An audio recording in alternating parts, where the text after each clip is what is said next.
আল্লাহ নবী বলছে আমার উম্মত যখন শেষ জামানায় গানে আসক্ত হবে, গায়িকায় আসক্ত হবে, নৃত্যে আসক্ত হবে, বাদ্যযন্ত্র বেড়ে যাবে, হালাল পানির মতো মদ পান করতে থাকবে।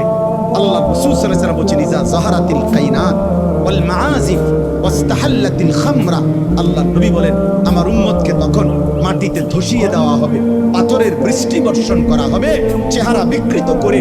কোনদিন রাত গভীরে এই নাফরমান এমন হতে পারে, আল্লাহ মাফ করে দেন, কোনদিন রাত গভীরে শুইবার পরে ঘুম থেকে, গানের আসর থেকে, বাদ্যের আসরে, মদের আসরে, জুয়ার আসরে, প্রিয় ভাই আমার আল্লাহর কসম মুহাম্মদ আরবি 1450 বছরে মিথ্যা বলে নাই।